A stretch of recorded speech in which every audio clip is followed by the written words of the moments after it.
Hello again, everyone. Gordon Causey coming to you live and unscripted, as is almost always the case. On this, it is now the 11th of February. So it's now Sunday, February 11th, 2024, about just after 2 a.m. I'm a bit of a night hawk, but at any rate, after having done a couple recent videos where I just told some jokes, I thought I'd get back to what the overwhelming majority content of this video channel is. Just this old guy trying to inject his voice into the public discourse about news and events, about things that are happening in the world today, things that people are talking about. And when it comes to current events, nothing is more top of mind than the situation that's taking place in Israel, between the nation state of Israel and the territory referred to as the Gaza Strip, which is ruled by Hamas, which is it's labeled by some organizations, by many countries, as a terrorist organization. And the images coming from that conflict are absolutely horrific. What the population of Gaza is being subjected to is inhumane. It's horrific. However, the title of this video is somewhat inflammatory. I've written that the Arab world does not care about the women and children of Gaza. And most will be aware of the fact that the nation state of Yemen, which is ruled, 80% of it is ruled by an insurgent group called the Houthis, backed by Iran. It's a Shia militant group, and they are pretty much the governing authority of Yemen. They control 80% of the territory. They control the capital, the armed forces. And they have been launching drone and missile attacks against ships traveling along their coast in the Red Sea and the Gulf of Aden. They've hit a number of vessels. They've attacked U.S. Naval ships. I believe 2 destroyers have been targeted. And I don't know that any U.S. naval ships have been hit, but I believe I know at least one commercial vessel has been hit. And it's disrupting world trade and everything. And the Houthis, their claim is that they are doing these attacks on ships off their coast is in support of Hamas and of the residents of Gaza, in response to what's going on, this conflict that's raging between Israel and Hamas. And there are individuals, certainly among the woke left, so-called progressive mob, who are sympathetic toward the Houthis now, which is incredible, because I've linked down below, and I would invite and encourage and please read those. Read those articles. One is by Al Jazeera. It's from 2021, and it's giving a detailed report on the horrific civil war that's been raging in Yemen for the past 10 years. There have been periodic pauses, ceasefires. There isn't one right now. And the absolutely incredible, devastating toll it's taken on the civilian population of Yemen, in particular, women and children. It is estimated that around 400,000 Yemenis, citizens of Yemen, have been killed in this ongoing conflict. And this is going back over the past 10 years. 40,000 people being killed. Some are killed during military action, attacks and reprisals. Many, though, are dying of starvation and over a lack of access to even the most basic of medical care. And further, it is reckoned that about 70%, so over 250,000 of these casualties, are children under the age of 5. and to suggest that Yemen, or the Arab world in general, because Saudi Arabia is also heavily involved in this conflict because they're backing the now deposed ruling family in Yemen. There's war crimes taking place within Arab countries right within Yemen itself. Yemen is an Arab country. It's on the Arabian Peninsula. And 250,000 children, over 250,000 children under the age of 5, killed over the past 10 years. And yet they claim to care about the women and children of Gaza, while women and children are in their own backyard are being murdered. And for the woke left-wing so-called progressive mob, Yemen doesn't even exist. Yemeni children don't count. Only the children in Gaza count. I'm not trying to diminish what's happening to the residents of Gaza. It is absolutely horrific. But why do we care more about one than about the other? Why isn't there a huge cry to save the women and children of Yemen when 400,000 souls have been lost in a brutal civil war? This is mostly what my channel is about. Unacceptable views. Now the acceptable view is to view Israel as being this horrific nation engaging in, a brutal assault on the people of Gaza. And it's a difficult situation, an incredibly difficult situation, because it must be remembered that Hamas, as an organization, their covenant, they have it, it's called the Covenant of Hamas, written in 1988. Their stated objective is to eliminate the modern nation state of Israel, the only Jewish nation state in the world, is to eliminate it from existence, for it to be free from the river to the sea. I swear these left-wing, woke, progressive, double-digit IQ types, half the time they don't even know what the river is or what the sea is. There was polling done.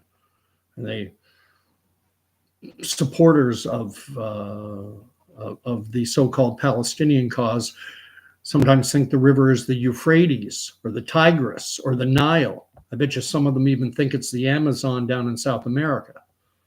And they think the sea, some of them think the sea is the Atlantic. The river is the Jordan River. The sea is the Mediterranean Sea. And when you go between the river and the sea, that is the entire nation state of Israel. They want it wiped off the map. And when they launched that horrific assault on Israel on October 7th, 2023, firing thousands of rockets, breaking through the security fence, indiscriminately killing men, women, and children, taking babies as hostages back into Gaza, that Hamas senior leadership referred to on Al Jazeera in the press. They said, this is just a rehearsal. This is just a rehearsal. Their stated objective has not been achieved yet.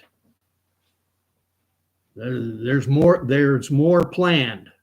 There's more coming. And I realize, and I think any sentient, sane, rational human being realizes that by and large, the residents of Gaza, they just want to live in peace and security, like the residents of Israel. People in Israel, Israelis want to live in peace and security. They don't want to have to be going to a bomb shelter when a siren goes off because more rockets are coming in from either Hezbollah in the north and Lebanon or from the Gaza Strip. They don't want to have to live like that. And the history is so long and complicated. I've done countless videos on it. I know the history pretty damn good, and I debate anyone over it. Call that an open invitation, if you will. Not that anything will ever come from it, miserable, pathetic YouTube channel, but who knows? But why doesn't anyone care about what's happening in Yemen? And it's because there are no Jews involved. If Arabs kill Arabs, that's fine. But if we can provoke the Jewish nation state of Israel, if we can provoke them, poke the bear, people who just want to live in peace and security, if we can provoke them into a response, into a disproportionate response, and it is disproportionate. 1,200 or so Israelis were killed on that day, on October 7th, and they've responded, and we're up in around 30,000 residents of Gaza have been killed in the response. Israel's stated objective is to eliminate Hamas from the Gaza Strip, to completely eradicate. Hamas wants to eliminate Israel. Israel wants to eliminate Hamas. And who's going to win? If you look at this from an eschatological biblical perspective, we could very well be in the early days of Armageddon. We may be heading toward that. I do not for a second discount that possibility, when the world's armies are prophesied to surround the nation state of Israel, and for a major end of times battle to take place on the plains of Megiddo. We're not there yet. Could we be heading in that direction? I think it's entirely plausible when you consider that Hezbollah and the Hamas and the Houthis in Yemen, when you consider the three H's, that they're all backed by Iran nicely geographically removed, with basically the puppet master of these three groups, providing them with arms, providing them with funding, training, advice. And then you look at the fact that Iran is allied with Russia. When you look at, if you look at the close ties between Russia and China, and even Russia and now North Korea, and is it possible to view one day the entire Arab world surrounding Israel once again in armed conflict, perhaps joined by Russia, by North Korea, by Chinese forces, all surrounding the nation state of Israel? I consider it a distinct possibility in the months and maybe years to come. I think it's an eventuality that has to be recognized. Yeah, it could happen. And live chat's on. I see I have 3 people watching. I've already gotten 3 thumbs up. Thank you very much. My sympathies are with the civilian population on both sides of this conflict, with the Israelis who want to live in peace and security, with the residents of Gaza who want to live in peace and security. Hamas, when they won their election, I forget exactly what year. I think it was in 2005 that Israel completely abandoned the Gaza Strip. They forcibly removed the Jewish settler population. They withdrew all their armed forces. The IDF removed all its personnel. They basically said to Hamas, "Go ahead, it's yours." And they received billions of dollars of funding from various foreign governments and foreign aid groups, and they could have spent that money and looked toward creating Gaza, modeling it perhaps after Singapore or Monaco, and making it into something of a city-state. But rather than do that, they spent billions of dollars building a terrorist tunnel network to allow them to achieve their ultimate goal, which is to eliminate Israel from existence. And Israel, they are not going to allow that to happen. They are not going to allow their nation state to be wiped off the map. There's going to be a fight. And Israel was not gifted their country. They did not have it handed to them on a silver platter.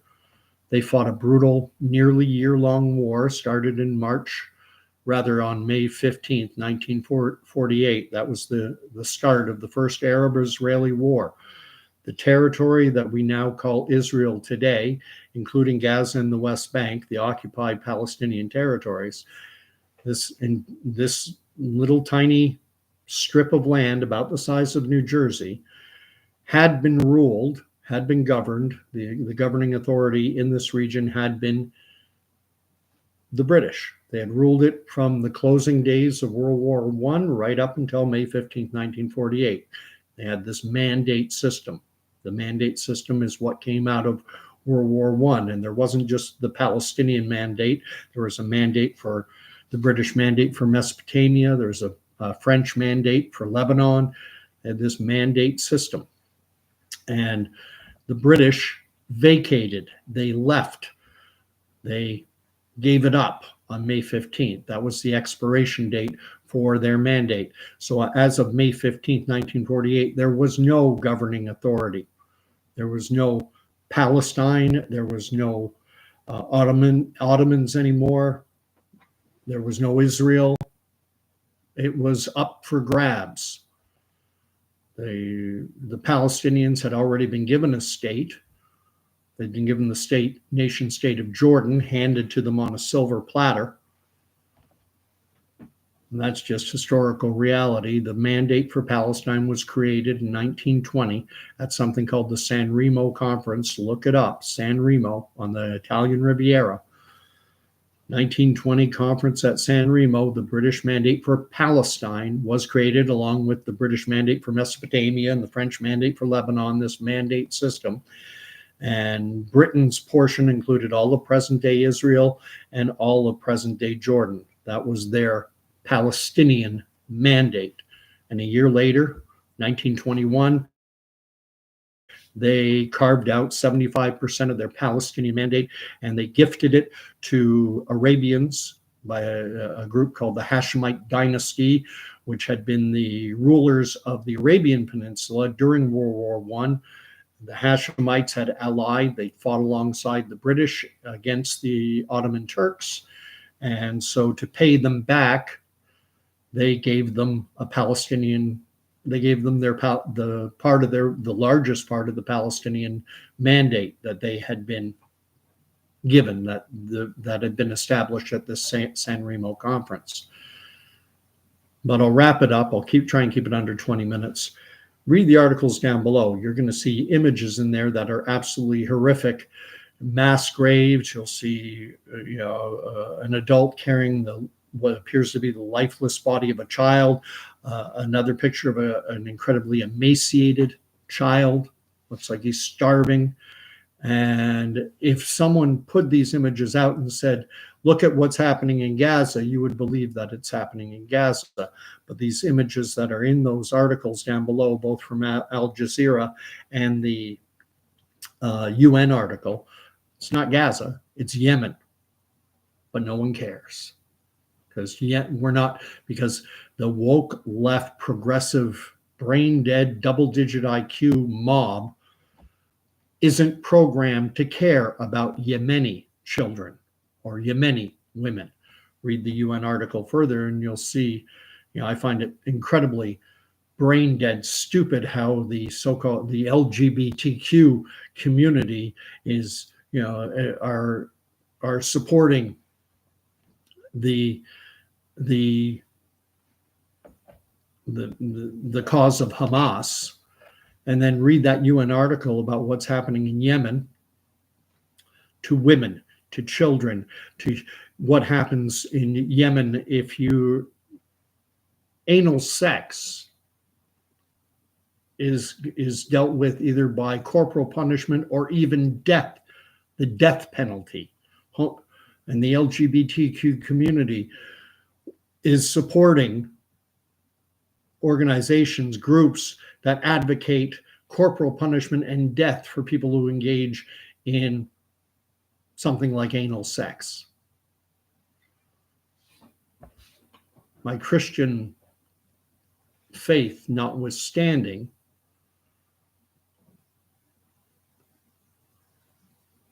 God gives us free choice. And if God gives me free choice, who am I to remove that free choice from someone else? In a free and democratic society, people are free to make choices, not in the world of Iran's proxies like Hamas in Gaza, the Houthis in Yemen, or Hezbollah in Lebanon and Syria, or Islamic Jihad. There are countless groups. Sadly, this is not the entire Islamic world. These are just the groups that have their hands on the steering wheel, so to speak, that are driving the bus. There are a lot of Muslims who have a more Western, progressive, recognized free choice. That does exist within the Islamic world among the more moderate adherents to that faith. But unfortunately, when it comes to groups like the Houthis, Hezbollah, and Hamas, we are not talking about moderate groups. We are talking about extremist groups who take Islamic teaching and they take the most harsh, extreme, and brutal version of it. So that's the end of my video. Thank you for watching. I went over 20 minutes. You can like, you can subscribe.